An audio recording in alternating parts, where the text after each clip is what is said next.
Assalamu alaikum wa rahmatullahi wa barakatuh, everyone. Today is day 4 in Surah Al-Araf, and inshallah, we're going to be continuing with Tafsir Surah Al-Araf and talk about a number of different things. Today, I was actually going over التحرير والتنوير for Tahir ibn Ashur. I think I talked about him before, and we talked about Tahir ibn Ashur. We said he's a Tunisian scholar, one of the greatest scholars in our modern times. And we said that he gave the shortest khutbah ever recorded in history. And he basically just said, being very angry seeing all the women roaming around on Tunisian markets, and he said, "Whose women are those roaming around in Tunisian markets instead of being at home?" And then that was that khutbah to basically admonish those guys that were supposed to be responsible for those women. Okay, let's continue. Yesterday we did talk about a number of different things. We talked about the part ولا تتبعوا من دونه أولياء. We kind of reviewed it a little bit. قليلا ما تذكرون. We went over قليلا and ما تذكرون. And we said that al-Biqa'i commented on قليلا ما تذكرون, and the first part was about the shadda, the second part about تذكرون, meaning the root is ذكر, and تذكرون would basically be not just a reminder, but a determination in remembrance of the Lord Almighty. 2, consistency. 3, a gradual process and not staying within one particular beginner level of remembrance, but going through advanced after an advanced level until they become, let's call them pros, let's call them professional, let's call them mu'mineen, let's call them dhakirin. All right, so that's that tadhakkarun. That's what we learned from the shadda: consistency, determination, and certainly that pattern and repetition, and number 4, where it becomes their own identity. So that's what we get out of that shadda right there. And qalilan, very few people make it to that level. Majority of the people, they depend on others to think for them. They end up not making it. Very few people make it to that advanced level of تذكرون. Okay, وكم من قرية أهلكناها فجاءها بأسنا بياتا أو هم قائلون. And that's where we left off yesterday. كم أهلكنا, we said the word كم, we said there are 2 kinds of كم. We said that كم can be interrogative, can be basically asking you a question, just like if I were to say, how many apples do you have? In لغة عربية, by saying كم, it can be an interrogative asking you to give them a certain number, or perhaps an answer to show and express an amount, perhaps. But there's another kam, which basically would have the tanween kasra after it, and that is when it's telling you about a certain amount, meaning of an expression, and more of a hyperbole to let you basically know that there's an expression of showing you the magnitude of something. So وَكَمْ مِنْ قَرْيَةٍ أَهْلَكْنَاهَا, and this chem is basically the one to show the magnitude of all of this, and that is للتكثير. And that's why they said للتكثير, to basically mean that this is to show magnitude of something. All right, so right there, the opposite of it is رُبَّ. We talked about that. But one thing that we also see is that that was basically brought up by التحرير والتنوير, and basically brought up by Tahir ibn Ashur. He said the word قرية stands out right here because the word قرية was not mentioned. At least he didn't say وَكَمْ مِنْ الْقُرُونِ, for example, because in another ayah, like we see right there, it said وَكَمْ مِنَ الْقُرُونِ.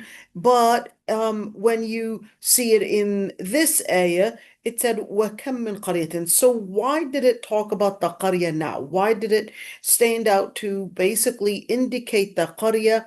Because this was according to the analysis of Tahir ibn Ashur. He said, well, this is basically mentioning al-qarya in order to let the people of Quraysh sense so they are in al-Qura. What is al-Qura? al-Qura is basically a nickname for Mecca. It's a nickname for Mecca. So this is وَكَم مِّن قَرْيَةٍ. That was a discourse directed at the people of Quraysh to let them think that you are a city that is now receiving revelation, that is now receiving the information from Allah subhanahu wa ta'ala in order to find guidance, yet you are rejecting it right there. So think and relate to the many qura, to the many villages that had been ahlaknaha, that had been perished, that had been basically finding ba'suna. And we also went in details about ahlaknaha and ba'suna, and we said that halaka generally means to perish, generally means to die out, and generally means when something basically, let's say, overconsumes its potentials and therefore starts going into the stage of degeneration.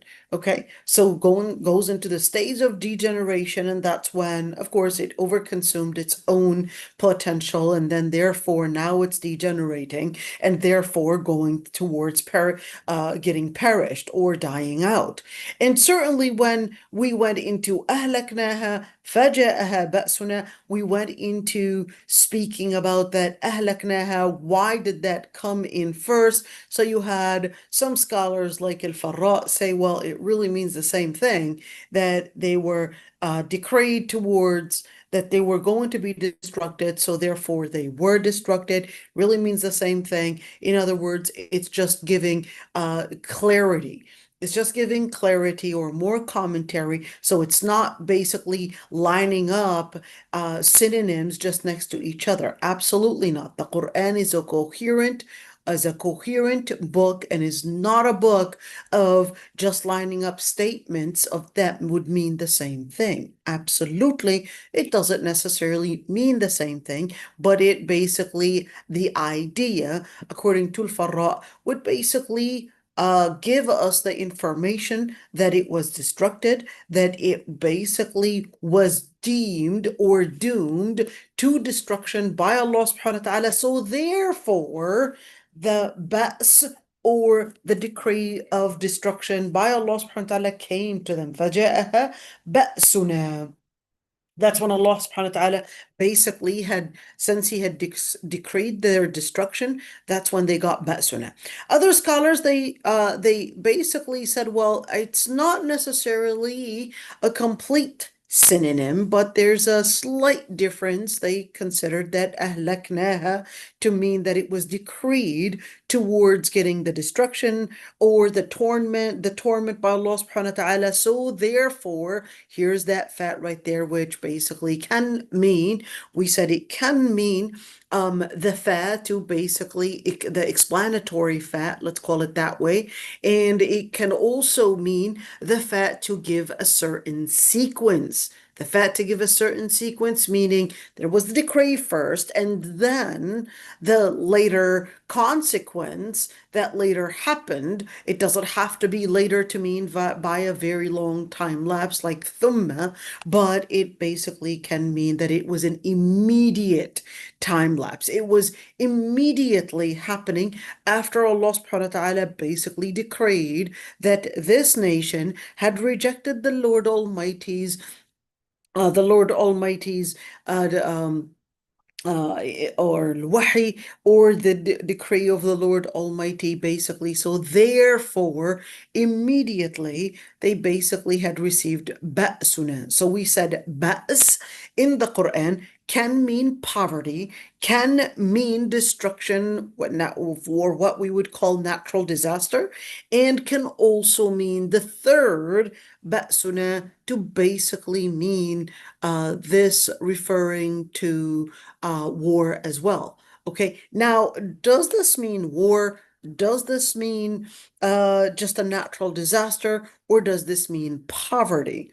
Now, a couple of things that we can learn from this ayah is that certainly in the context of this ayah in particular, this is not talking about war, this is not talking about poverty, and this is basically talking about destruction, just a general destruction, whether that meant that there was a famine or there was some kind of a tornado, hurricane, something like that. But is it also possible that when they rejected the Lord Almighty's revelation, that then they went in the process of halak, meaning degeneration, or basically, let's say corruption, and that corruption brought different types of destructions, whether we're speaking about war, famine, or probably just different natural disasters,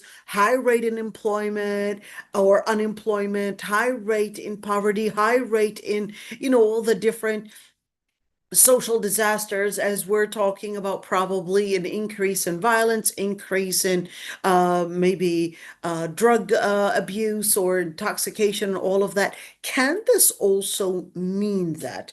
So if you were to go in, let's say, the general meaning in the ayat, yes, it can mean that. If you are to say أهلكناها as a general comprehensive term, to mean that it was decreed since they had rejected the words of Allah subhanahu wa ta'ala, then they were decreed that they were going to be destructed. Does that mean that Allah subhanahu wa ta'ala decrees evil upon them?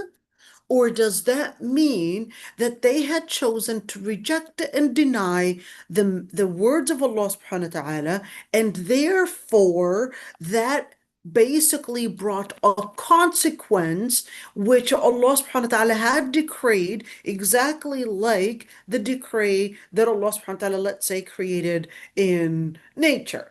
You take let's say you drink alcohol, you basically are subject to getting drunk. You jump off, I don't know, a 22-story building, you are subject to basically getting basically killed or suicide or whatever it is, because that is going to put you at a consequence of your skull breaking, your body basically from the gravity basically collapsing, and your heart beating, etc. So basically, you didn't die. If you were to look at probably maybe before you hitting the ground, did you actually die before hitting the ground? Well, possibly you got a heart attack in midair. But generally speaking, you are more likely to have been basically killed when you hit the ground and not necessarily before that. If we were to put a big, huge trampoline to catch you before you would hit ground, we are more likely to save you. At the end of the day, is that when you say كم من قرية أهلكناها, when they denied the Lord Almighty's revelation, that's when they were decreed to basically start onto the journey of the collapsation, or that collapse, or that degeneration, and then therefore فَجَاءَهَا بَأْسُنَا, the consequence was بَأْسُنَا. Can that mean war? Can that mean a rise in perhaps poverty, a rise in the let's say the collapse and the corruption in the society, etc.? Yes, that can in in a general statement, that can actually mean that if people do not embrace the legislation, the orders of the Lord Almighty, then the consequence is basically going to be people engaging in probably war as a way, as a way to probably seek maybe the different resources or steal resources, just like what America is doing right now, to basically go and steal resources and think, hey, we're just going to go to Venezuela and we need their oil. We're just going to get their oil in any either way. Or we're just going to go to Cuba as well. Yeah, they have very nice shores, so we're going to go to Cuba. And yeah, these kind of mindset. But by the way, you might think that this is new. This is not new. That's the same way how basically America expanded and even Europe expanded in Africa, and the list goes on and on, is that they were looking for these resources. And yeah, we're in same thing how they expanded in South America. We need their wealth. We need their gold, and that's how Spain even stole the gold of South America by basically, hey, we need their gold, so what do? We're just going to kill the people. They're going to take the gold, and yeah, we need to ship it to Spain. And certainly, Allah subhanahu wa ta'ala says, وَمَن يَعْمَلْ سُوءًا يُجْزَ بِهِ. Whoever does evil, Allah subhanahu wa ta'ala will let that evil come back to them. You steal somebody's resources, it will come back to you, and you're going to lack them. And that's even how Spain, even though it basically got someone else's resources, but it wasn't long enough that they had to basically pay it to UK or Great Britain at the time, and they basically became, or even pay it to other countries, and then their own currency kept on going down, and they went into extreme poverty. Regardless of the history, right there, it wasn't just Spain, but you're going to see history repeats itself. And what we see here, كم من قرية أهلكناها, the inference is it was in a state of prosperity at one point in its life. It was in a state of prosperity, but that prosperity did not last for long. So what happened? أهلكناها. أهلكناها, they basically perished, or they were decreed to getting perished, and that's when فجاءها بأسنا, which may include, one, we're speaking about maybe civil war, maybe famine, maybe just different things. So what we learned from this ayah is, by rejecting the revelation of Allah subhanahu wa ta'ala, whether we're speaking about an individual or whether we're speaking about a whole society, the law or the rule or the decree of Allah subhanahu wa ta'ala is basically the same. That will lead to your degeneration. That will lead to you basically heading towards being deconstructed, towards corruption, towards basically getting collapsed. So whether you had chosen a path that is away from the natural path that Allah subhanahu wa ta'ala had created, let's say the human body in, and decided to probably take drugs, or decided to overeat, or decided to overdrink, or whatever you decided, or whether that was on a food and this kind of intake, or whether this meant a social relations, you decided to abandon your family, abandon your parents, abandon, etc., or you decided to probably engage in different types of probably let's say economical type of going against Allah subhanahu wa ta'ala and what he had considered, or what he had basically instructed that people would be practicing in doing what is right, then therefore, if they go against Allah subhanahu wa ta'ala, the consequence is going to be snapping on and into their face. بياتا أو هم قائلون. بياتا basically means right there, whether we're speaking about while they're in their homes. But other scholars actually said it's not necessarily just into their home, but that this was basically talking about the stability, that at one point, since this is the inference of what this ayah is saying, that at one point, they were living in some form of a sustainable life. They were living and thinking that they basically reached a level of peace, a level of prosperity, a level of civilization, etc. And that's when they were basically right there, بَأْسُنَا بَيَاتًا. They were living that, but then, of course, during that time of halak, they were, before that, they were thinking that they were actually living a certain level of prosperity, a certain level of everything's basically under control. And then the ba's or the war or the perhaps maybe getting collapsed, or maybe the disaster, or maybe the famine, or perhaps maybe just the different disasters that Allah subhanahu wa ta'ala sends upon them. It came when they would least expect it, أو هم قائلون, or even when they were قائلون, to basically mean that they were in a state of being in a state of being just during their moment of rest. قائلون فما كان دعواهم. This is where we left off at. فما كان دعواهم, and their number one. So, I forgot want to say one thing, which is that أو right there. So إذ جاءهم بأسنا. Oh, okay. فما كان دعواهم إذ جاءهم بأسنا إلا أن قالوا. No, where is it? Oh, this one. This أو right here. وكم من قرية أهلكناها فجاءها بأسنا أو هم قائلون. This أو right there. Now the word أو actually has a number of different meanings. أو can mean as an addition. So, in other words, it can mean giving me an addition. It can also mean, so بأسنا بياتا, and also while they're bayatan, meaning that whether they were at home basically during the night, or whether it was during the day when they were during their rest hour. So whether that was during the night or whether that was during the day, or was that أو basically to mean giving me details? So to mean أو هم قائلون, to mean that an extra detail, they could actually get that destruction even as a commentary, even during their day, during their rest time during the day. So that's أو هم قائلون. Sometimes أو can mean for doubt, but certainly right here he said وليس أو للشك, even though the أو can sometimes mean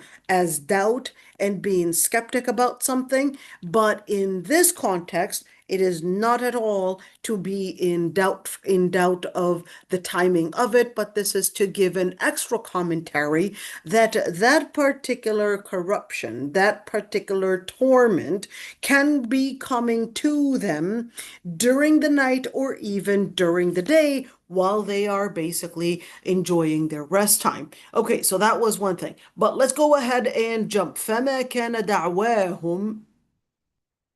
Let me see, where is it?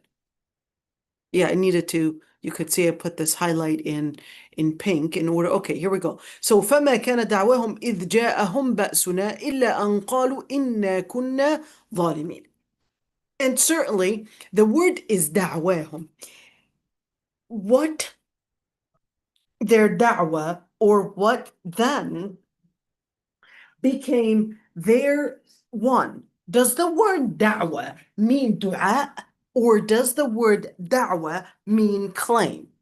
Now, in Lugha Arabiya, we had mentioned before that one word in Lugha Arabiya may have multiple meanings. So the first meaning for da'a, for the root is da'a. Da'wa, the root is da'a.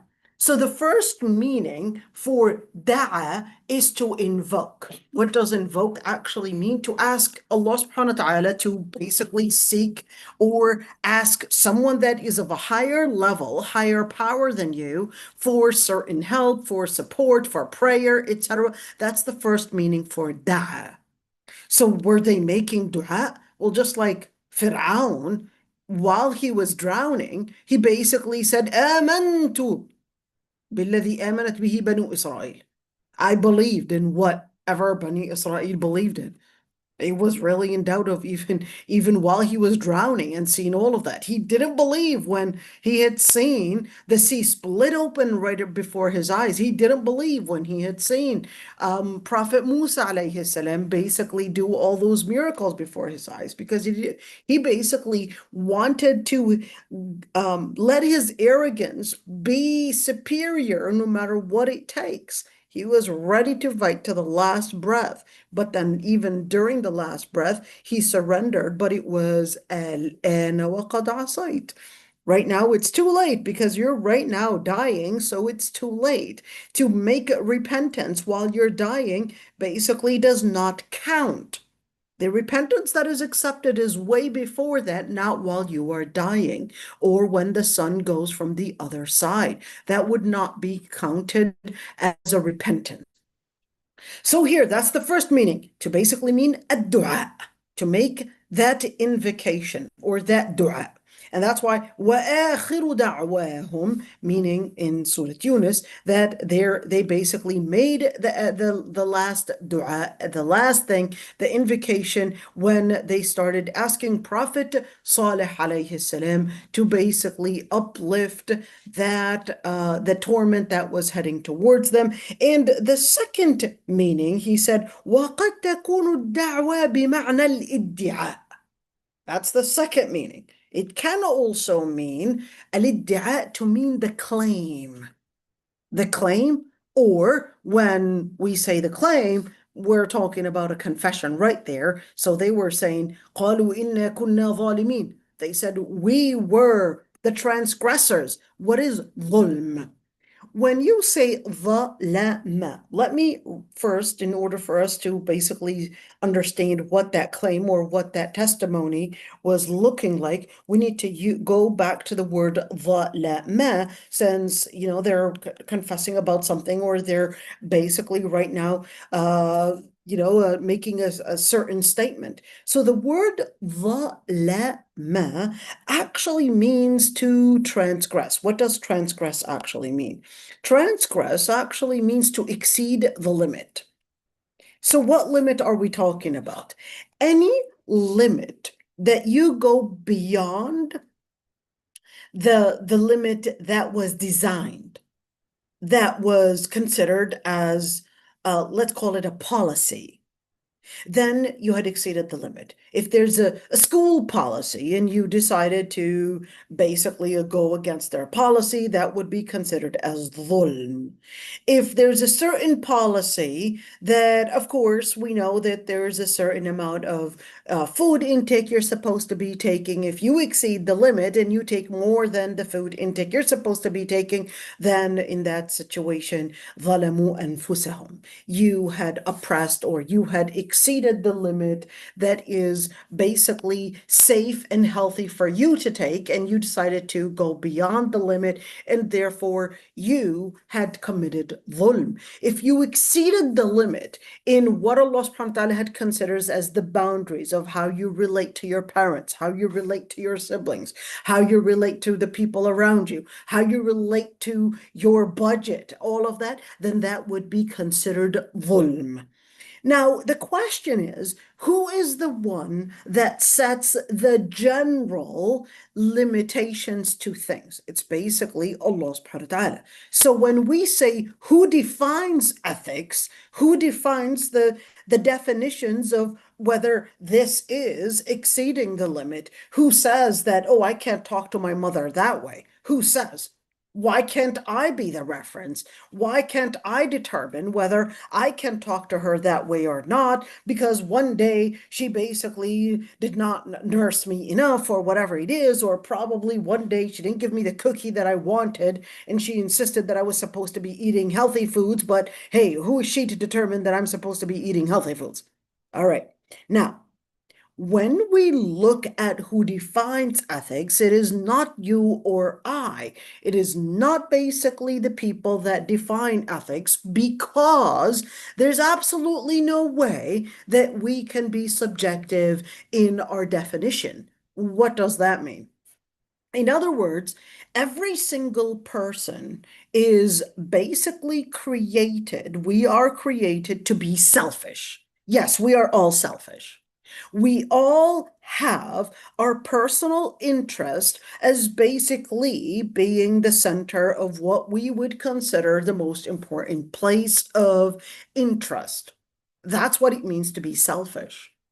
So therefore, every single person is generally centered around their own interests. So do not expect others to basically be serving your interest necessarily as prior or even more than their own interests. Every single person, we are born with basically an instinct to serve our interest first. Why? Because we consider our own interests as one way and a means for survival. We consider these interests. Why do we care about money? Why do we care about our own kids? Why do we care about that? Because we consider it as this is a way to maintain life. It's part of our own instinct that we worry that if I don't get X or Y or Z, that my security might be at risk, my own life might be at risk, my own wealth, my own health, my own well-being, the list goes on and on. So therefore, Allah subhanahu wa ta'ala was letting us know that the one that determines whether something is ethical or not ethical, whether we're speaking about where the boundaries are, where the limitations are, how far up they go, how low down they go, when it is to be broken, when it is to be basically transgressed, and when it is not to be transgressed, that is who what we worship, and that is who basically has the right to define it, and that is Allah subhanahu wa ta'ala. That's Allah subhanahu wa ta'ala. So if we basically give that authority to someone else, that's what would be called as a new wali. Al-awliya, remember what this ayah was talking about awliya?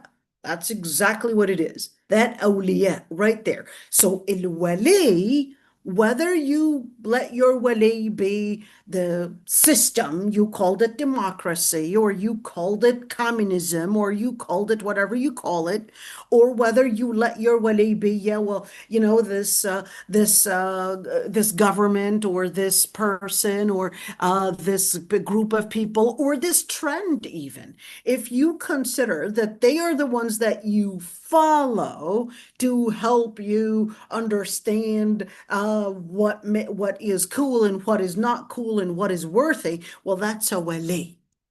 All right, remember, that's a centricity. That's a wali. So when you look at فَمَا كَانَ دَعْوَاهُمْ, how did they basically right there make that da'wah to basically mean al-iddi'a, that claim, or at least the testimony that they were ظالمين? Now they reached a level once they recognized that what they had once thought was going to be leading them to prosperity, to victory, to salvation. Now they recognized right before their eyes that it was collapsing. So then they come forward to testify that they were transgressors, that they had basically committed wrong, that they had transgressed the limit. They went beyond the border. They went beyond the limit. They went beyond social justice. They went beyond Allah subhanahu wa ta'ala's order. They went beyond in whatever they were doing, but then certainly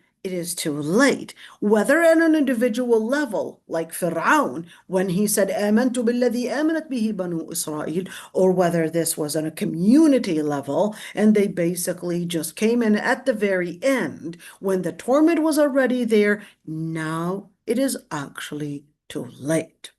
Okay, so right there, this is another opinion that some scholars actually said that فَمَا كَانَ دَعْوَاهُمْ to actually mean a testimony, a final testimony that they said إِنَّا كُنَّا ظَالِمِينَ. نسأل الله العفو والعافية. All right, and by the way, the preponderant isn't necessarily فَمَا كَانَ دَعْوَاهُمْ to mean dua, or is it to mean a testimony? Both actually can fit the context, because when you make a dua, part of the dua, just like when we say Sayyid al-Istighfar, اللهم إني عبدك وابن عبدك وابن أمتك ناصيتي بيدك ماض في حكمك عدل في قضاؤك, and etc. When you make the Sayyid al-Istighfar. What is Sayyid al-Istighfar? It's basically the best dua of Istighfar. What are you saying? اللهم إني عبدك. Ya Allah, I'm your servant. وابن أمتك, and the son of your own female servant.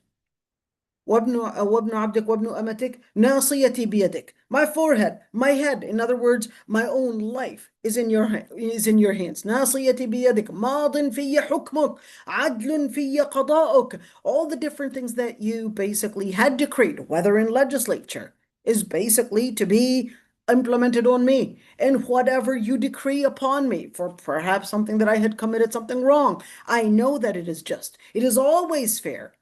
Whatever hardship I go through, perhaps maybe an illness or maybe poverty or maybe the death of a loved one, I know that adlun fi qada'uk. I know what you decree is only nothing but justice and nothing but good.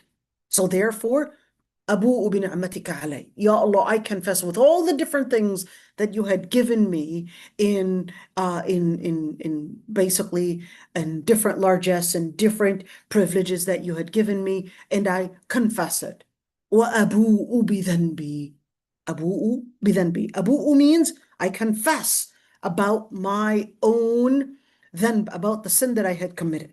So now what am I doing the confession? Who am I doing the confession to? I'm doing the confession to Allah subhanahu wa ta'ala. So part of dua, it can contain some confession to Allah subhanahu wa ta'ala. Ya Allah, I had done such and such. And we know the story of the three men that were trapped in the cave. And what did they do? They basically made the dua with something good that they had done.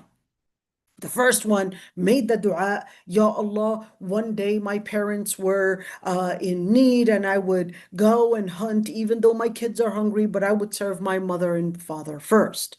And then the second one, Ya Allah, I fell in love with this cousin of mine, and or this lady basically, fell in love with her, and I abused that she was in extreme need of food to feed her own children. So I basically told her that only if you were willing to basically be intimate with me will I give you the food. And just when he was near to getting close to actually being intimate, that's when she said, I ask Allah subhanahu wa ta'ala that you would not trespass, but by the will and by the basically what Allah subhanahu wa ta'ala considers it as halal. He was about to rape her, but just that moment he remembered Allah subhanahu wa ta'ala and quit, and then basically made the dua, Ya Allah, by me only doing it for your sake when I was about to rape that girl, Ya Allah, if you know that I did it for your sake, open from that basically that rock that fell onto the entrance of that cave, and it opened up a little bit. And then the third one basically made the dua for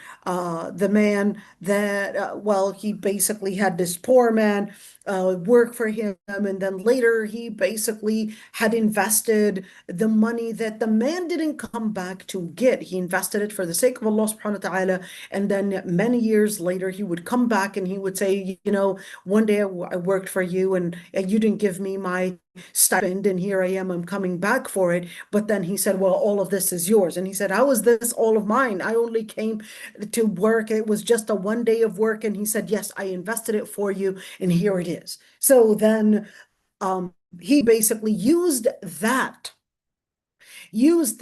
to basically make the dua, and then certainly the rock basically opens up to free all the three out of that cave. Now here's an example, so two examples of two different hadith that sometimes one can use as a confession to make dua.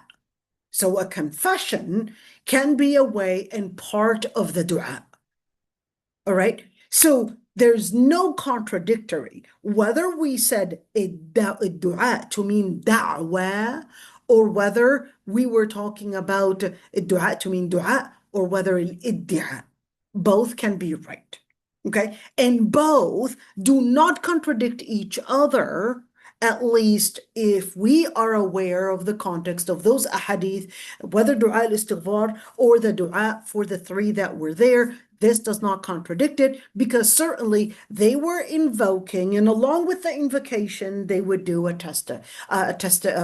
testifying or a confession of something that they had done wrong. But even when they had done that, it was not going to work, unlike the men that were trapped in the cave. It worked for them because they were not already dying. It worked for them because they did it with complete sincerity. It was basically different than what these people were trying to do. They did recognize that confession was a way to at least hope and make dua. Now, this is important. When you make dua, part of the adab in making dua, certainly we know sincerity. The second way to make dua is make it as private as you can. Take the moment and to make it private. Number 3, tear and cry and just feel. If you are making dua, and at one point, there comes that point, that click, where you would get goosebumps or you would feel like a sudden closeness to Allah subhanahu wa ta'ala, that is when you would want to make the dua. Let me explain. When you make the dua, you start out by praising Allah subhanahu wa ta'ala. Why? Because you're trying to talk to yourself, even though Allah subhanahu wa ta'ala basically made it clear that He is قريب أجيب دعوة الداعي إذا دعان. No question. He's always قريب. But it is you or I that may not necessarily at that moment feel the presence of Allah subhanahu wa ta'ala. So in order to feel the presence of Allah subhanahu wa ta'ala, what should we be doing? We should remind ourselves of all the different ways to praise Allah subhanahu wa ta'ala and all the different things that Allah subhanahu wa ta'ala had blessed you with. So you would say things like, Alhamdulillahi Rabbil Alameen. What are we doing there? We're basically praising Allah subhanahu wa ta'ala. Ar-Rahman ar-Rahim. Again, doing a second praise of the same words. Ya Allah, you are the most merciful and the most beneficent. Maliki yawmiddin. You're the owner of Judgment Day. What are we doing? We're trying to not only say the words orally, but we're trying to visualize it. We're trying to sense it, and that's the word. Visualize it and sense it. And once that visualization goes strong and that sensation goes strong, once you hit at one point, Maliki yawmiddin, إياك نعبد وإياك نستعين, now you're starting to grow with that sensation. اهدنا الصراط المستقيم. Now make the invocation that you are seeking. What do you want? اهدنا الصراط المستقيم. There's no better dua than asking Allah subhanahu wa ta'ala for guidance. اهدنا. What is اهدنا? Al-hidayah is basically to seek the straight path, is to seek the path that Allah subhanahu wa ta'ala had set. صراط الذين أنعمت عليهم غير المغضوب عليهم. Now you're trying to also let yourself recognize what it means to be the straight path and also to be in contrast to whom. This is important because it's not enough. The most, let me say the person that is the most loser is the person that befriends everyone. A leader does not befriend everyone. Why? Because they're supposed to be arrogant? No. Because they select their friends. They select their friends. They're looking for friends that will help them be successful, either through inspiration or through direction/instruction, or through giving them that companionship. That's a leader. They are selective in who they walk with, who they talk with. That's why the Prophet ﷺ instructed that لا يأكل طعامك إلا مؤمن. Only eat with a mu'min, with a taqi. If they're not like that, don't hang around with them. Why? We say الصاحب ساحب. Your friend is going to drag you to their lifestyle. If it's all about gaming, you're going to find yourself just talking about gaming and you're going to find yourself within that area. If you're basically just being friends with that person and all they're talking about is a class they're going to, or perhaps a juz'u that they had memorized, or perhaps maybe classwork that they had managed to figure out. It was a homework and they managed to figure it out, or they probably had some work to do and this is what they're working on, they need help in that, then studies will tell you you are increasing your success rate and success chances and probability by perhaps 35%. This isn't just in school, this isn't just in work, this isn't just in dunya, but that's the same thing in akhirah. You surround yourself with salihin, you're more likely to become a salih. That's why Shafi'i used to say, I'm not part of the salihin, but I love the salihin.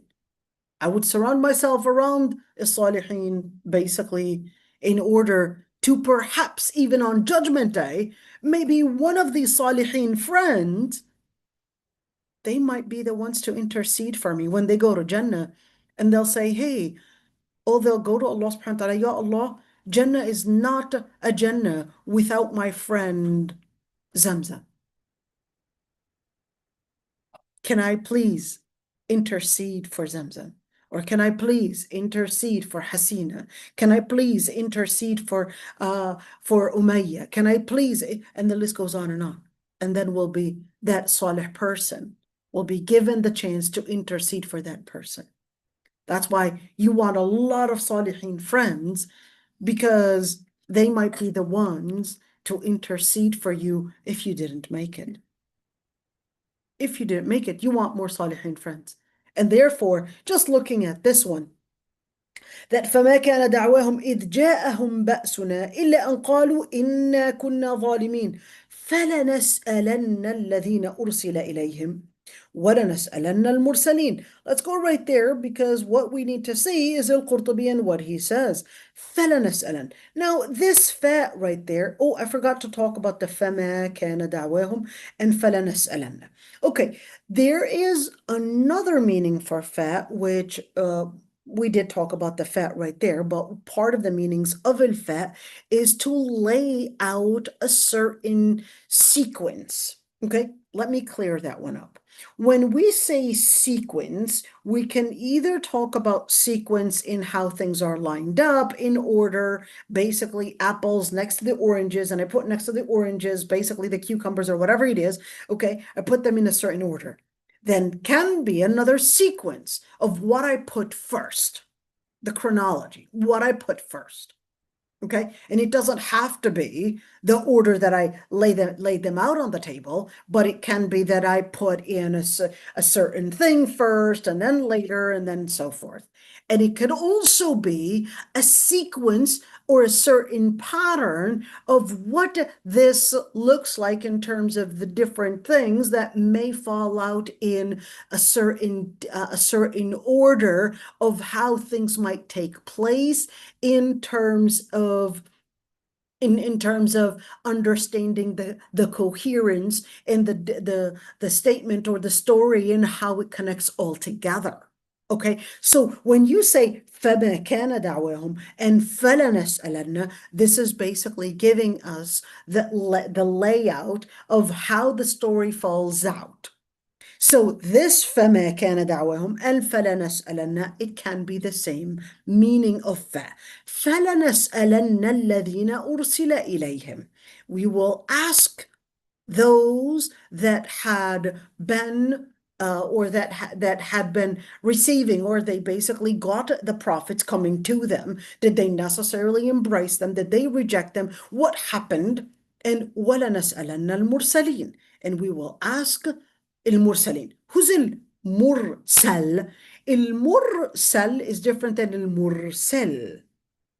What's the difference? So المرسل, they're basically the prophets. All right, the prophets and the messengers that were sent.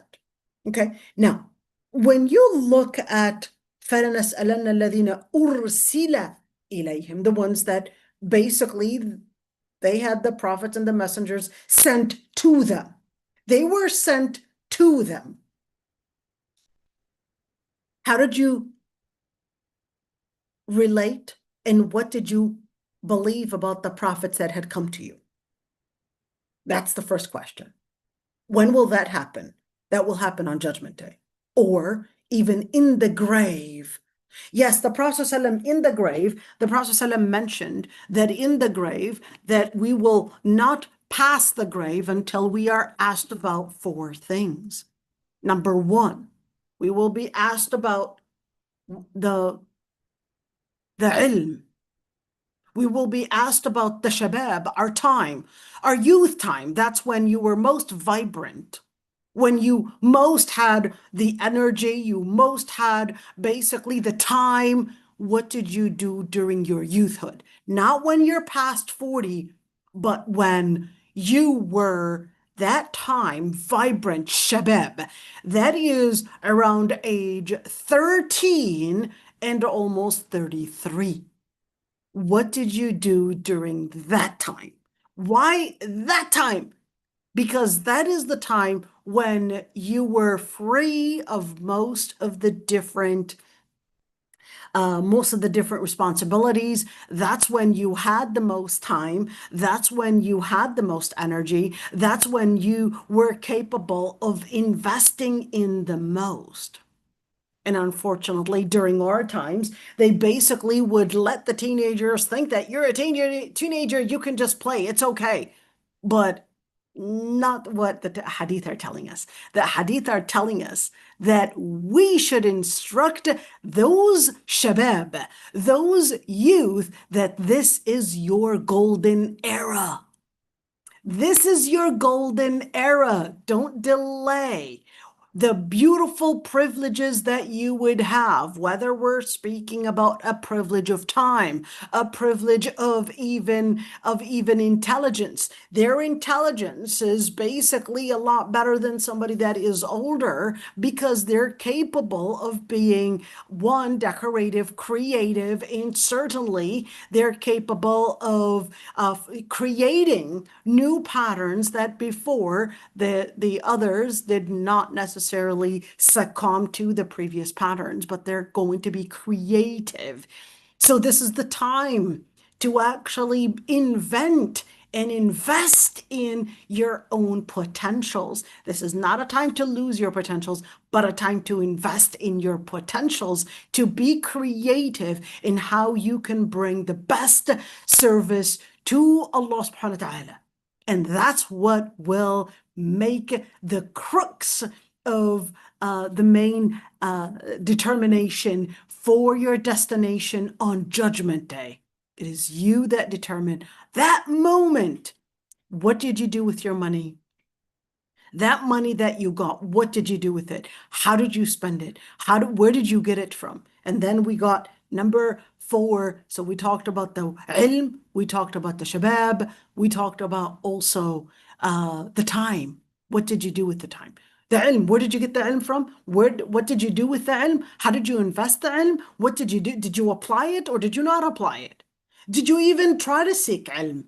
Or were you just basically, and ilm we're talking about, we're not talking about mathematics and those different things, even though the hadith does actually, does and may include it as well, but we're mainly talking about the ilm relating, knowing about the prophets, understanding the revelation, and learning more about the revelation, because that is going to be the most important thing that will determine a lot of decisions in what you will be making in life. So then, therefore, we're going for the other stage, which is also, what did you do with your time? Because you are, يا ابن آدم إنما أنت إيش أيام كلما ذهب يومك ذهب بعضك. O son of Adam, you're just a number of days. Every single time a day passes by, part of you passes by. Part of you goes missing. You just, every single time you take out a piece of that calendar, that's a piece of you, letting you know that a piece of you had basically been right now gone. All right.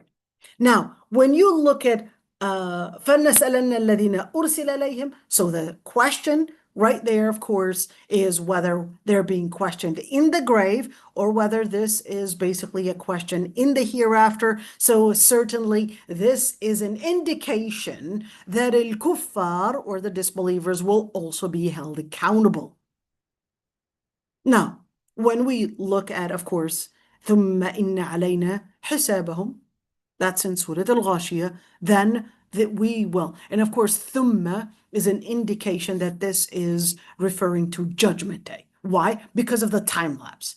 If it were saying فَإِنَّ عَلَيْنَا حِسَابَهُم, then it would basically talk about an immediate time lapse after death, perhaps. Okay. And certainly, how do we put that with this ayah in Surah Al-Qasas? وَلَا يُسْأَلُ عَنْ ذُنُوبِهِمُ الْمُجْرِمُونَ.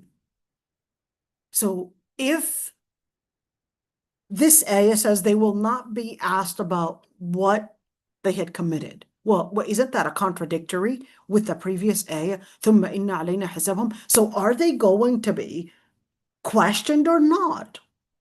Why does this ayah contradict the previous ayah? Okay, fair enough. So, وَلَا يُسْأَلُ عَنْ ذُنُوبِهِمُ الْمُجْرِمُونَ, when they will not be questioned, that's it. That's when they are in their final destiny in the torment and hellfire. نَسْأَلُ اللَّهَ الْعَفْوَ وَالْعَافِيَةَ. That's it, you're done. In other words, there's no appeal. There's no place for appealing the decree that is right now decreed by Allah subhanahu wa ta'ala, and after you had been questioned and after you had been basically disbelieving, it's going to be in large numbers. You were all not believers in Islam. You were all now you recognize all the different things that you thought were good deeds that were capable of giving you salvation are right now going to be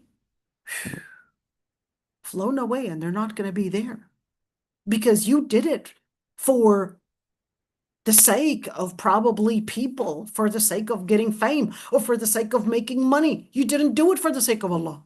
You taught Quran, but you didn't do it for the sake of Allah. You taught it in order to get money, to get a pay.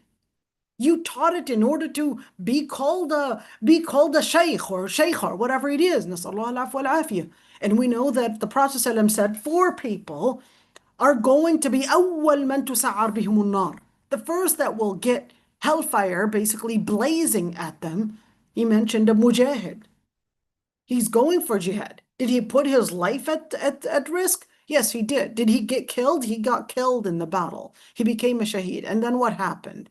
Well, he came to Allah subhanahu wa ta'ala and he said, I fought for your sake. And he said, no, you actually fought because you wanted to be called a hero or a courageous person or a brave person, whatever it is. And so they called you. You didn't do it for the sake of Allah. And the other person, Hafidh, alim, I'm a scholar, I'm a shaykh, I'm a person. Everybody knows that I'm a Quran expert. But then Allah subhanahu wa ta'ala will say, well, you did it in order to be called the alim or to be called the hafidh, and so you were called. But you didn't do it for the sake of Allah. So then Allah subhanahu wa ta'ala would basically dismiss it. The other person said, I donated for your cause. I was rich. I donated so many millions of dollars for your sake. And he said, no, you wanted to be called a generous person. And so you were called that way. And then certainly the last one would be the person that alim as well. And we said a mujahid, we said a person that donated. I think we covered all of them. And then certainly, what will be the main thing that will give salvation? It's sincerity, al-ikhlas.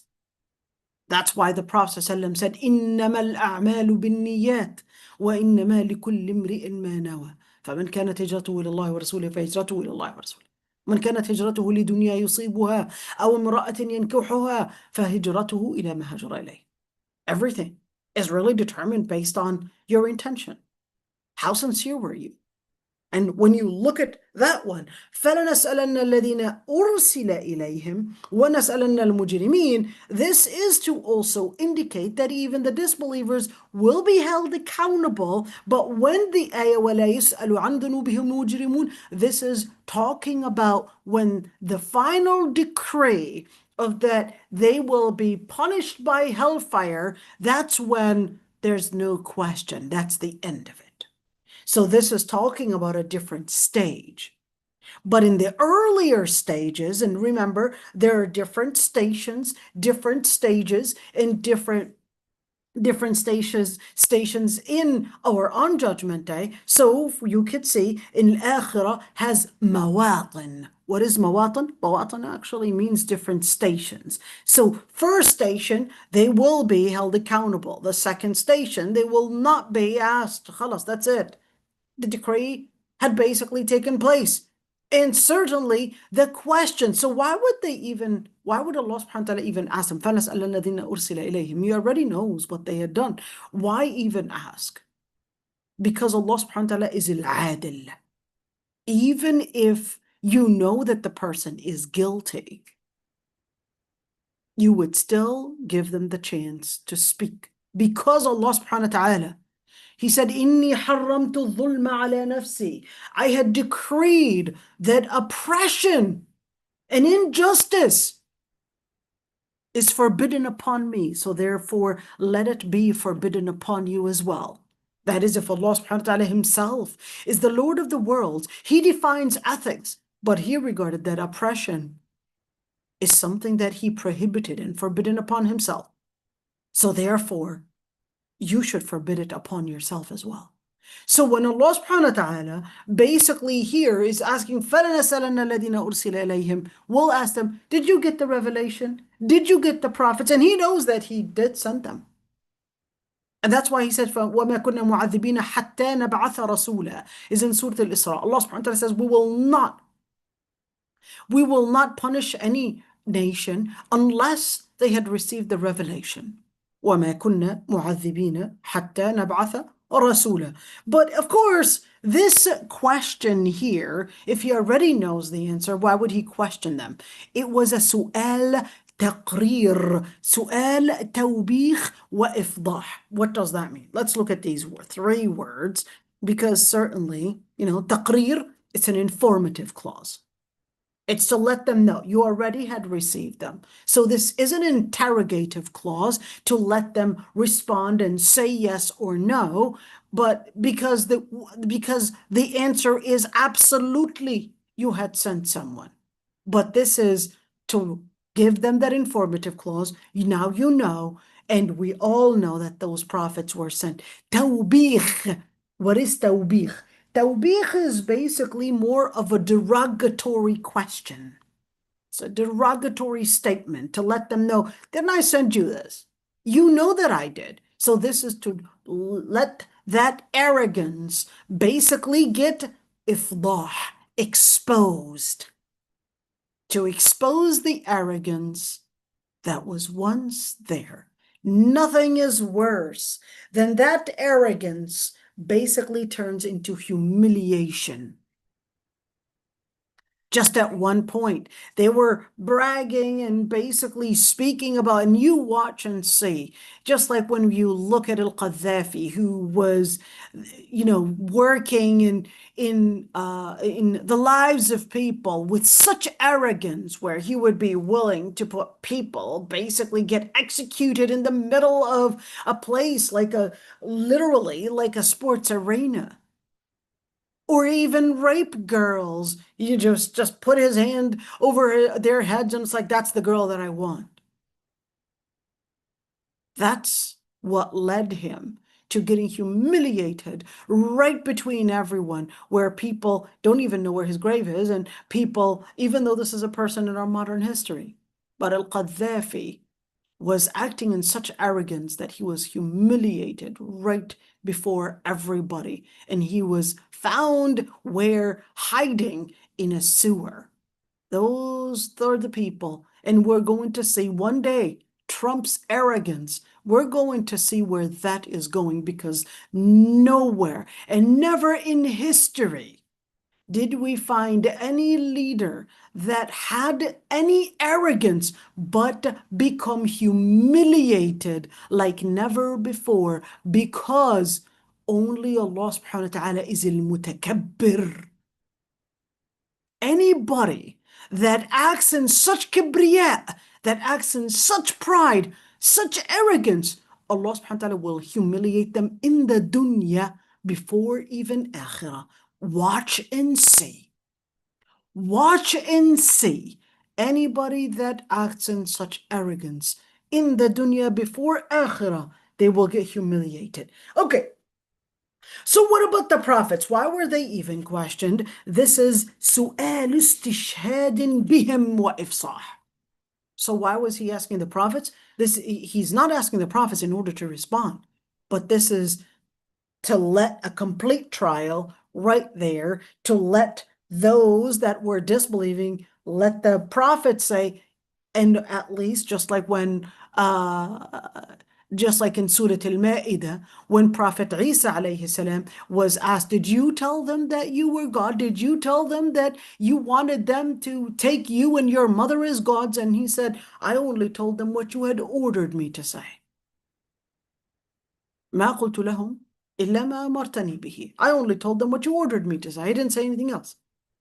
But does Allah subhanahu wa ta'ala already know that? Yes, but why would he even ask them? He wanted the people that had made that claim hear it directly, and that gets them even humiliated even more when they would see it in their own eyes that their claim right there before them was now collapsing or had collapsed by 100% with no doubt. So asking the prophets was سؤال استشهاد بهم, as an evidence, as a witness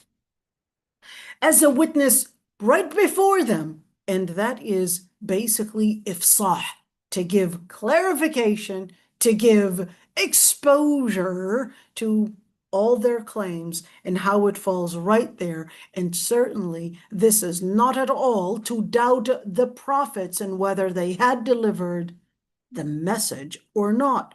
And that's why Allah subhanahu wa ta'ala لِيَسْأَلَ الصَّادِقِينَ عَنْ صِدْقِهِمْ. Is he going to basically ask a sadiqeen, why were you honest? Why would you want to? No, this isn't a question of a derogatory question, but this is لِيَسْأَلَ الصَّادِقِينَ عَنْ صِدْقِهِمْ. This is ifsah. This is something they're going to be proud of. You know, just like when somebody would ask a hafiz, did you memorize the Quran? Alhamdulillah, I did. What are they doing? They're giving the most beautiful smile because, Alhamdulillah, I did. Did you do this? Alhamdulillah. You know, when you're so happy that, Alhamdulillah, I accomplished it, that's exactly يَسْأَلَ الصَّادِقِينَ عَنْ صِدْقِهِمْ. Just that moment when you are coming to Allah subhanahu wa ta'ala and Allah subhanahu wa ta'ala is asking you, did you do this? And He knows, but you're there. Yes, Alhamdulillah, I did. You're so happy that yes, I did memorize. Yes, I was good to my parents. Yes, I was a good person. Yes, I was a person of amana. Yes, I was a person of sidq. Yes, I was a person, and etc. But why the emphasis? لِيَسْأَلَ الصَّادِقِينَ عَنْ صِدْقِهِمْ. Because you can do all the actions. You can memorize Quran. You can work. You can be good to your parents, but what really matters more than the action is, did you do it for the sake of Allah? More than the action. Certainly, you memorized the Quran, good for you, but was that sincere for the sake of Allah? You taught Quran. Was that sincere for the sake of Allah? Or did you do it just to make money? Why is that important? Because of sidq niyyah, having the sincerity in your intentions is going to make you grow. If having sincerity and honesty in your intentions make you grow, then therefore the lack of sincerity is going to get you backwards. It's going to get you into the process of degeneration until you probably may lose your Islam itself. Why? Because that person becomes centered around money, fame, who knows what it is. So in order to grow, you need to always work on your لِيَسْأَلَ الصَّادِقِينَ عَنْ صِدْقِهِمْ. Other scholars actually said, الْمَعْنَى فَلَنَسْأَلَنَّ الَّذِينَ أُرْسِلَ إِلَيْهِمْ. We will ask those that basically received the revelation. وَلَنَسْأَلَنَّ الْمُرْسَلِينَ, that al-mursaleen is not the messengers themselves, at least the human messengers, but that this is the angel messengers, like al-wahi, like Jibreel alayhi salam. Did you deliver the message? At the end of the day, of course, whether we're speaking about the malaika or whether we're speaking about the messengers, at the end of the day, this is not an interrogation, but this is more of a testimony in order to expose the disbelievers that there was a message that was delivered. You didn't want to receive it. You didn't want to embrace it. You didn't want to take it in order to basically humiliate them. Okay, what about the lam? Why not say ونسأل وسنسأل, for example, وسنسأل الذين أرسل إليهم? Why فلنسألن? Why that lam right there? So this lam, whenever you would have this lam and you would have this noon that has a shadda, فلنسألن, this is considered an affirmative way of basically laying out the verb. So what is the affirmation? This is an affirmation which actually carries within it an oath, yameen. So Allah subhanahu wa ta'ala here, lam al-qasam. What is lam al-qasam? Wallahi, lillahi. This is lam al-qasam. Lillahi alay. By Allah, I will do this and this. What does that mean? You're basically saying that Allah subhanahu wa ta'ala is a witness upon you. Or here, فَلَنَسْأَلَنَّ, that would also mean that by the oath that Allah subhanahu wa ta'ala is making right there, and with that affirmation, with that noon, that there is no doubt that Allah subhanahu wa ta'ala will question people. There's no doubt that Yawm al-Qiyamah is coming. No doubt that people will be facing Allah subhanahu wa ta'ala as kifaha. What is kifaha? Face to face. And that's right there, that tawqeed, that affirmation. So it's certainly this lam al-qasam along with that noon is to give that affirmation that there is no doubt that this will happen. The same thing. فَلَنَقُصَّنَّ عَلَيْهِمْ. That's the same type of pattern. فَلَا, and here's that noon, the shadda. فَلَنَقُصَّنَّ عَلَيْهِمْ بِعِلْمٍ وَمَا كُنَّا غَائِبِينَ. What is فَلَنَقُصَّنَّ? القص is to basically cut something. When you cut something, you basically, of course, you need to get two sides to it. Of course, when you've got scissors right there, here we go, here's my scissor, okay? And this scissor, you basically put a sheet of paper, whatever you want to cut, and then when it gets to the axis right there, that's when it basically starts cutting, okay? It doesn't cut just by putting it right there, but it starts cutting once it gets to the axis, or when an axis gets closer and closer, and that's when it starts cutting, okay? So when you say al-qissa, what does a qissa have to do with any of that? Well, you basically get, kind of like a trailer, there's a story, you're getting to know the characters, you're getting to know this, now you're getting closer and closer, then you get to the axis of probably the main problem in the story, and then the story starts unfolding little by little until you basically get to the denouement of the story, and then of course, the end of the crisis, and then happy ending or a sad ending or whatever it is. That's al-qissa. Al-qissa comes from the same idea of cutting with the scissors, that you're going through the story, and that's the same thing. You're going through the axis to basically get little by little in the story till you basically end it. That's the same thing. So فَلَنَقُصَّنَّ عَلَيْهِمْ بِعِلْمٍ. We will basically give them la naqussan here, meaning we will give them the beginning of it until the end of it, and we will basically get into all the detail, and basically inform them of everything. All right, وَمَا كُنَّا غَائِبِينَ, and we were not away. وَمَا كُنَّا غَائِبِينَ. We were not away. In other words, we were not absent. We were not absent. In other words, Allah subhanahu wa ta'ala was present when you probably had taken something that you were not supposed to, or when you probably said something you were not supposed to, or when you looked at something when you were not supposed to, or when you probably were listening to something when you were not supposed to, and the list goes on and on. So that's وَمَا كُنَّا غَائِبِينَ. So teaching your children, same thing in the adults as well. Allah subhanahu wa ta'ala is my creator and he could see me. Allah subhanahu wa ta'ala can see me. Allah subhanahu wa ta'ala is watching me. That's the aqeedah that you would learn. The aqeedah, وَمَا كُنَّا غَائِبِينَ. Allah subhanahu wa ta'ala is present. There's nowhere to hide. So therefore, recognize that what your eyes are seeing is basically a duplicate of what Allah subhanahu wa ta'ala can see. And Allah subhanahu wa ta'ala even has a vision that exceeds your high deficiency.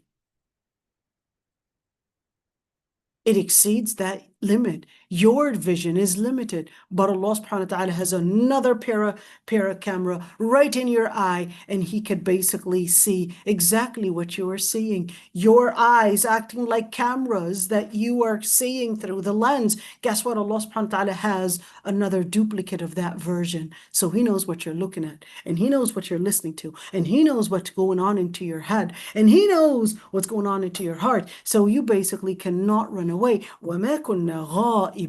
But Allah subhanahu wa ta'ala was absent, was a witness to what they had committed, and certainly Allah subhanahu wa ta'ala is letting them know that all of that was done with ilm, with complete knowledge from Allah subhanahu wa ta'ala, and that knowledge basically is what they will be held accountable through, the knowledge of Allah subhanahu wa ta'ala. وَالْوَزْنُ يَوْمَئِذٍ الْحَقِّ. For on that day, this is al-wazn. Al-wazn and يَوْمَئِذٍ الْحَقِّ, that's basically not a jumla fi'liya, it's a jumla ismiya. So what does that mean? It's basically a statement that's giving me not a verb, but it is giving me different nouns.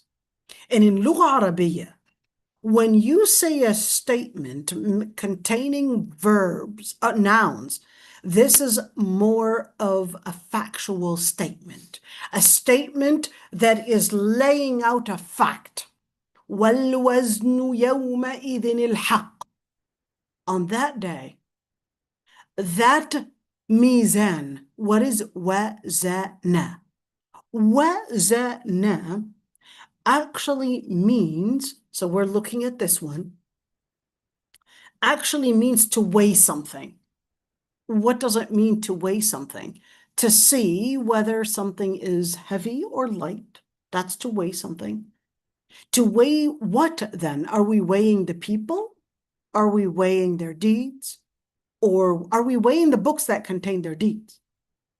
At the end, is that certainly, and does the weight mean that I have to have a scale and something over the scale, and what does that even look like? All right, so we're going to see further with that one. Okay, so here Al-Qurtubi said, well, what is intended with al-wazn is basically weighing people's actions, whatever you had committed. Whether you looked at something, you said something, you had done something, all of that, that was basically your will to do, and whatever you had done, the will along with the action, they are both going to be weighed. And that's why وَالْوَزْنُ يَوْمَئِذٍ الْحَقِّ. And Ibn Umar, who's Ibn Umar? Ibn Umar ibn al-Khattab. He said, تُوزَنُ صَحَائِفُ أَعْمَالِ الْعِبَادِ. He said, what will be basically weighed is the sahifa. What is a sahifa? Remember in Surah Al-Ahqa, in Surah Al-Haqqa. In Surah Al-Haqqa, what does Allah subhanahu wa ta'ala say? In Surah Al-Haqqa, in the middle of the ayat, what does it say? That وَأَمَّا مَنْ أُوتِيَ كِتَابَهُ بِيَمِينِهِ فَيَقُولُ هَاؤُمُ هاؤم اقرءوا كتابيه إني ظننت أني ملاق حسابيه فهو في عيشة راضية. What happened? Well, they basically got those books and then they're so happy about it. And here it is, هاؤم اقرءوا كتابيه, in a loud voice, in a voice that is full of happiness. Here, come and see my book, for it is filled with all the good deeds that I had done. Why? Because the books, وَأَمَّا مَنْ أُوتِيَ كِتَابَهُ بِيَمِينِهِ, they basically got their books in their right hand, and they would be the ones that would be happy. وَأَمَّا مَنْ أُوتِيَ كِتَابَهُ بِشِمَالِهِ فَيَقُولُ يَا لَيْتَنِي لَمْ أُوتَ كِتَابِيَهْ وَلَمْ أَدْرِ مَا حِسَابِيَهْ يَا لَيْتَهَا كَانَتِ الْقَاضِيَةَ مَا أَغْنَى عَنِّي مَالِيَهْ هَلَكَ عَنِّي سُلْطَانِيَهْ. That's when the person receiving the book in their left hand, they will say, يا ليتني لم أوت كتابيه. I wish I had never received my book. يا ليتها كانت القاضية. I wish it was the end. In other words, I would perish and never come back and get resurrected whatsoever. يا ليتها كان ما أغنى عني مالية. Now all the money that I worked towards and thought that that was going to give me salvation, now it is not going to give me any type of salvation. هلك عني سلطانية. And all the different authority and all the different privileges in society and all the different fame that I thought, and subscribers and all these different people that I thought that that was going to be a privilege, it's going to be useless now. So here, Ibn Umar explains that what will be basically weighed are basically the sahifa. Sahifa is basically the books that were recording all your deeds. The malaika recording on your right, basically recording the good deeds. The malaika on your left recording your bad deeds. And that's basically containing the deeds of what you had committed, and on Judgment Day, they will be visual to you. You will be capable of carrying it. You will be capable of seeing it. You will be capable of simming through it. You will be capable of recognizing each and every single thing. There's no running away. So those are the actions. They will be put on the scale and they will see their own deeds, then determining their Jannah or their hellfire. And Al-Qurtubi said, وَهَذَا هُوَ الصَّحِيح. And that is the preponderant. And he said, وَهُوَ الَّذِي وَرَدَ بِهِ الْخَبَرُ عَلَى مَا يَأْتِي. And he said, and this is the information that we got from the different ahadith from what we will see later on. Now, here's the other thing, is that other scholars actually said, well, this is talking about al-mizan. What is al-mizan? Al-mizan is the scale. What scale? It's basically the book that has the deeds of people and basically weighs the people's deeds. So whether we're speaking about the scale and what it would weigh, in other words, the book that would be on the scale, or whether this is talking about weighing the good deeds and the bad deeds, I would say, it's really the same thing, because at the end of the day, you're either going to be talking about the scale itself, or you're going to be talking about the weight, or you're going to be talking about the book that is making the weight, and the book that is basically carrying the information about people's deeds. It's really all one, because the idea or the inference is really the same. It's that people's actions will be basically the ones that will be weighed, that will determine whether they make it or they don't. So al-wazn and al-mizan, this is one thing, is that some scholars actually took it as a metaphor. All right, some scholars actually took it as a metaphor, and they said il-wazn and il-mizan, this is to really refer to Allah subhanahu wa ta'ala's justice and Allah subhanahu wa ta'ala's basically holding those trials for them. All right, but here's one thing. You had other scholars actually say, well, linguistically, certainly we can actually see that this is a credible interpretation linguistically, but الأولى أن يتبع ما جاء في الأسانيد. This is important. Before you go and you interpret something figuratively or metaphorically, you have to look at the ahadith. You have to look at the narrations and make sure that the narrations are basically speaking the interpretation. We don't go to a metaphorical or a figurative interpretation if we have a text that is giving me a clear, profound explanation. So that's why right there, Al-Qurtubi said, Al-Awla. He said, what is supposed to be preceding all of this and what is prior to any other interpretation is that we would go back to the different narrations of the ahadith, and even those ahadith, many are authentic ahadith. So therefore, when we look at that, then we have to go back to what the text is saying. If we have texts that are telling me it's literally a mizan, I'm going to believe it as a mizan. If it's literally saying something in that statement, that's why Al-Qushayri objected to this interpretation as making it a figurative interpretation and say, well, this is reflecting and just really referring to Allah subhanahu wa ta'ala's justice. Al-Qushayri, he said, وَقَدْ أَحْسَنَ فِي مَا قَالَ. And here Al-Qurtubi basically making a statement that is a parentheses, a parenthetical clause, and saying, well, this is the best of what could be said in regards to that. And he said, إِذْ لَوْ حُمِلَ الْمِيزَانُ عَلَى هَذَا فَلْيُحْمَلِ الصُّرَاطُ عَلى الدين الحق والجنة والنار على ما يرد على الأرواح دون الأجساد والشياطين والجن على الأخلاق المذمومة والملائكة على القوى المحمودة. I want you to pay attention to this one, because we have right now a lot of motivational speakers that are sheikhs and shuyukh and all of that coming in and actually wanting to make a lot of the ghaibiyat, a lot of the different things that we see in aqidah, and make it something that is sounding rational. And then they think they're doing the deen a service. And that's why Al-Qurtubi wanted to say and make this commentary, and he said, quoting from Al-Qushayri, he said, if we are going to claim or we're going to interpret il-mizan, that it basically is referring to Allah subhanahu wa ta'ala's justice, then what we're going to end up doing with the same concept, we're going to be saying, well, as-sirat is just referring to the truth of the deen, or the truth of what Allah subhanahu wa ta'ala had sent. And then with that same concept, we're going to say Jannah and Nar is just going to be returning people's souls to them without talking about the bodies actually getting any form of entertainment or any form of happiness in Jannah, because we'll just say, Jannah is that you're, something like a reincarnation type of thing. It's just going to come back to you beautifully. You're going to be happy that it's coming back to you. And if it's somebody that is bad, we're not talking about hellfire here, but we're talking about, it's not going to feel good. No.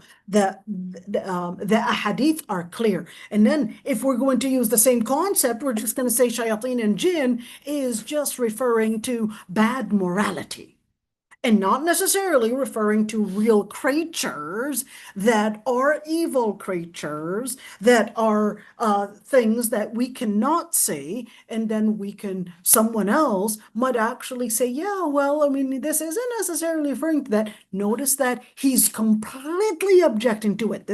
He's basically saying that there could be no credible interpretation as such, and therefore we would basically have to not say that malaika or some strong force or some kind of a positive energy or whatever it is. He said, وَقَدْ أَجْمَعَتِ الْأُمَّةُ فِي الصَّدْرِ الْأَوَّلِ عَلَى الْأَخْذِ بِهَذِهِ الظَّوَاهِرِ مِنْ غَيْرِ تَأْوِيلٍ. Period. He said all the scholars and all the ulama, whether we're speaking al-ummah to mean sahaba, or whether we're speaking about ulama al-sahaba, they all had accepted that they would take it as exactly what was mentioned, without giving it some deeper or some kind of an interpretation that is different than what the words are actually saying. And he said, وَإِذَا أَجْمَعُوا عَلَى مَنْعِ التَّأْوِيلِ وَجَبَ الْأَخْذُ بِالظَّاهِرِ وَصَارَتْ هَذِهِ الظَّوَاهِرُ نُصُوصًا. And if they had made a unanimous agreement that we are not supposed to interpret and make such interpretations that the jinn is just an evil spirit, or jinn is just some kind of a a reference to wrong or negative energy and all of that, then we cannot make such interpretations, and that we should leave it wajib al-akhdhu bil-zahir, that it is obligatory upon us to take it as basically mentioned, and bil-zahir, basically as what was mentioned, without making any figurative, metaphorical, or even interpreting it differently, because this would be a nas. This would be that text that we would basically نتعبد به, meaning that we would submit to Allah subhanahu wa ta'ala, we would believe in it as Allah subhanahu wa ta'ala had basically mentioned. So you could see that some, of course, from the Muslim groups, Mu'tazila, they basically said, well, it is impossible that people would be weighed, in other words, actions, but we would know that Allah subhanahu wa ta'ala weighs, and nothing is impossible on Allah subhanahu wa ta'ala. So same thing on a sirat. A sirat is not some imaginary thing of somehow, how people would just feel about something, but no. The ahadith are actually clear. إن الله تعالى يقلب الأعراض أجساما فيزنها يوم القيامة. Allah subhanahu wa ta'ala may even flip, just like we would see in a lot of the different things in nature. We would say that things do actually change in force, or do change in energy, do change in weight, do change in power, etc. Hey, even if you were to take water and its weight in a situation of gas is completely different than when it's in a situation of water, and when it's in a situation of solid like ice. Each one has a different weight. Each one has a different weight. And certainly, just like it's in different stages, well, that's the same thing. Right now, you don't see your deeds and what they look like, but on Judgment Day, Allah subhanahu wa ta'ala will basically have those recordings, and they will be capable of being weighed and getting weighed. And of course, Allah subhanahu wa ta'ala, if one is to claim that Allah subhanahu wa ta'ala was going to make them into people, or etc., and he said, وَهَذَا لَيْسَ بِصَحِيحٌ عِنْدَنَا بصحيح عندنا, sorry, that's the because والصحيح, let's look at this one. He said, and what is actually more accurate is that Allah subhanahu wa ta'ala on Judgment Day, He will basically have all the deeds that are written, and that will basically carry the information. And he said it was mentioned in the ahadith, just like in this hadith, أن ميزان بعض بني آدم كاد يخف بالحسنات فيوضع فيه رق مكتوب فيه لا إله إلا الله فيثقل. That some people will basically not have enough hasanat to make up, basically, but then La ilaha illallah will come in and basically make it heavier. But one thing is that you could say that this hadith, at least that particular hadith, is here. He said, لم نقف عليه بهذا اللفظ. We could not find this hadith in this exact wording, but we do have a number of different hadith, just like this hadith in Sahih Muslim. Even though this hadith is not necessarily authentic, and that's why he probably indicated that in the word ruya, but you could see in Sahih Muslim. Let's see, look at this. عن صفوان بن محرز قال قال رجل لابن عمر كيف سمعت رسول الله صلى الله عليه وسلم يقول في النجوى قال سمعته يقول يدنى المؤمن من ربه يوم القيامة حتى يضع عليه كنفه فيقرره بذنوبه فيقول هل تعرف؟ فيقول أي رب أعرف. قال فإني قد سترتها عليك في الدنيا وإني أغفرها لك اليوم. فيعطى صحيفة حسناته. وأما الكفار والمنافقون فينادى بهم على رؤوس الخلائق هؤلاء الذين كذبوا على الله. نسأل الله العفو والعافية. What is the story? So Safwan ibn Muhriz, he said, a man came to Ibn Umar Ibn Umar ibn Khattab. And he said, what did you hear the Prophet ﷺ say in regards to najwa? Najwa is supposed to be with whispering. And he said, on Judgment Day, I heard him say that a believer will be brought closer to him on Judgment Day. And then he would be, basically, there would be no barrier between him and Allah subhanahu wa ta'ala. And then Allah subhanahu wa ta'ala will basically lay out the different sins that he had committed. And he would say, do you recognize them? And he says, yes, I recognize them, Lord. But Allah subhanahu wa ta'ala will say, I had covered them for you in dunya. I did not expose that you had committed this in dunya. And today I will forgive you for them. And then he will be given صحيفة حسناته. He will be given the book that contains the good deeds. As for the disbelievers and the hypocrites, Allah subhanahu wa ta'ala will call them on Judgment Day, right before all the different creations and the creatures, and he will say, those are the ones that denied Allah. Those are the ones that rejected Allah. And basically, you could see that this hadith is in Sahih Muslim, letting us know that Sahaif is basically something that is real. It's not a figurative thing, and it's definitely not something for us to think of it as a metaphor, but is actually a real thing. And certainly, inshallah, you could see we've got some things to cover, but what I will do, I will stop right here. We'll come back the day after tomorrow, inshallah, and continue with this, inshallah, portion of the ayat. And certainly we know that Allah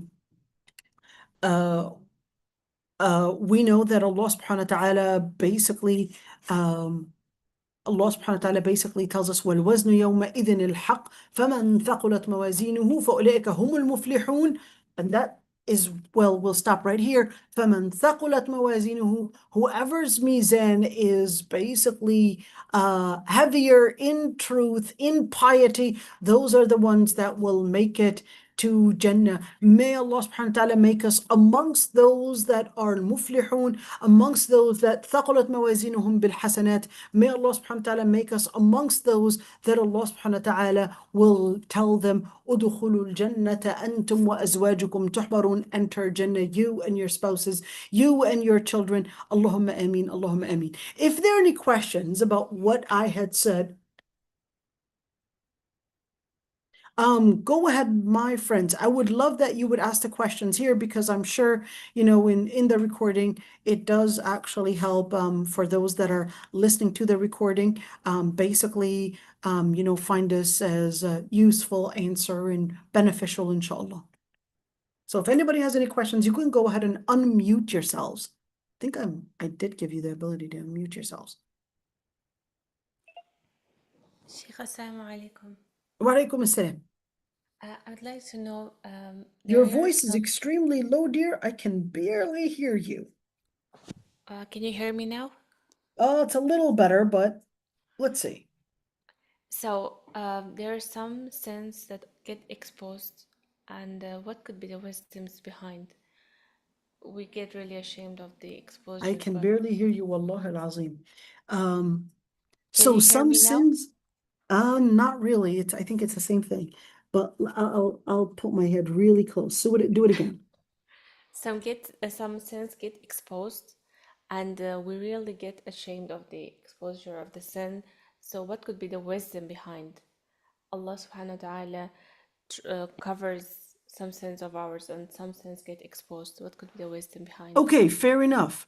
So it could be that the person had been doing this frequently, and it wasn't a one-time thing. All right. If it is a one-time thing, it would not have been exposed usually. But if this was a one-time thing and it got exposed, then the person is supposed to be working hard to review themselves and what is it that they had probably exposed on other people. Because وَمَن يَعْمَلْ سُوءًا يُجْزَ بِهِ. You expose others, Allah subhanahu wa ta'ala will expose you. That's one reason to it. Another reason is that if the person is committed to doing that sin, Allah subhanahu wa ta'ala will expose them because Allah subhanahu wa ta'ala had given them chances to basically seek istighfar. But they still didn't. So then Allah subhanahu wa ta'ala will expose it. Number 3 is that the person might have been doing other things, and even if it is good, but Allah subhanahu wa ta'ala exposed perhaps their true intention. They were not doing it for the sake of Allah subhanahu wa ta'ala, or they were doing it for other than Allah subhanahu wa ta'ala, etc. Maybe hypocrisy. So they have to first check their sincerity. 2, they have to check their aqidah. Are they really being considerate that Allah subhanahu wa ta'ala is watching them, and what are they really doing? So those are the main 3 reasons. Did I answer that question, dear? Yes, Jazakallah khairan. وَإِيَّكُمْ. Any other questions, my friends? All right, so this is it. Inshallah, subhanakallah bihamdik nastaghfiruka wa natubu ilayk. Oh, Amr, go ahead, Amr. Assalamu alaikum. Wa Ustad, alaykum assalam. I have a question about the synonyms. Could you explain that again about the I'm really sorry because it's late in the UK. You said something about the synonyms at the beginning, Okay, but let me give you an example. So, for yeah. example, when we have dhanb, we have khata, we have junah, we have ma'asiyah. All of those mean sin. The general meaning is sin, all right? But every single word actually is distinct from the other. Dhanb is basically looking at it, that the implications it would basically have. Yes, it's a sin, but what are the implications of it? Junah basically looks at it, the implication of how it gives you instability. Khata, how it looks at it from the area of how you transgressed a certain limit. Okay, and ma'asiyah, it looks at it from the angle of how this will be punishable. All right, so each and every, they all mean sin, but each one is looking at it from a different angle.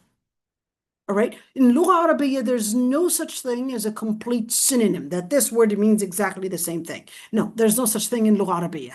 Every single word in Lugha Arabiya, certainly all these words may mean sin, but each one is distinct from the other word. If you look closely, based on a certain definition or based on a certain further detail, it would basically be giving a different meaning. Did I explain it, Amr? Of Yes. course, So when we're talking about sin, this is just one example. But the same thing, if you were to look at rain, riham, and matar, and you were to look at, one is very little rain, the very droplets, small droplets, and the other one, nada. And that one is when in the early morning, you would, of course, with a drop of temperatures, you would see these little droplets, basically the mist, for example, but they all really are telling us about moisture in the atmosphere, but one is telling me about the moisture when there's a sudden drop of temperature, and the other one is telling me about a heavy rain, and the other one is telling me about droplets of rain and all of that. So even in English, sometimes you can have, different meanings that may not necessarily be complete synonyms, but that's further detail. But of course, Lugha Arabiya is even more intricate than any other language. okay. No, it makes sense, Ustad. Sorry, this is just maybe I'll ask you tomorrow because I have to review my notes, but also just in general in لغة العربية, it's better to. It looks like it's better to learn it. It's better to study the language than um um than just I don't know, use translation, because it seems like it's so detailed in. Absolutely. You know, if you were to memorize, it's almost 3,000, just 3,000 words, I would say. Just 3,000 words you were to memorize if you wanted to even memorize, let's say, a number of different words in Lugha Arabiya, almost 400 if you didn't want to memorize 3,000, 400, and we're talking about roots, and you learned how to do a sarf. What is a sarf? It's basically the Arabic type of conjugation. It's different than French, okay, or different than other languages, but you learned how to do the conjugation. It's going to make it extremely easy for you, and you will see that, yes, Lugha Arabiya is the hardest language, but it's actually the easiest language. If you were to learn sarf and the way that the words are conjugated, and you were to learn the meanings of every single conjugation, and you learn the at least 400 roots, you're going to be capable of, I would say, getting to, think of it as the basis in Lugha Arabiya, and then, you're going to be rolling so fast, and you're going to be picking up a lot of those words. It's kind of like figuring out the system. If you figure out the system, then you're like, oh, okay, I got it. And then boom, you start rolling right there. It's sorry. So I learned the the the. Is there a book on that? Like 4,000 words with all 300 and what you could There pick? are a number of different books. I know I bought one. Wonder if I got it here. I will see if I got it. I left most of my books in Minnesota, but I think one of those books actually came here. Um, Maybe it was shipped. I'll see if I have one of those books, but inshallah, I'll give you some of those books, inshallah. Yes, inshallah. Sorry, there's a sister who just messaged. I'll just mute myself now. But thank you. All right, inshallah. Let's see, there's another question. What advice will you give someone that wants to do something, then decides to stop because they fear that it's riyah? Do not stop if it's riyah, because guess what? If you do stop because you're afraid of riyah, then that's riyah. You have to continue. If you stop in fear of riyah, you just committed riyah because you confirmed that you were afraid of people and not Allah subhanahu wa ta'ala. So keep going. All right. So I hope I answered that one. So inshallah, we'll see you all tomorrow. الله يحفظك يا ربي. May Allah subhanahu wa ta'ala grant us istiqamah. May Allah subhanahu wa ta'ala, ya Rabbi, grant us al-ikhlas and grant us al-qabul as well. This is it.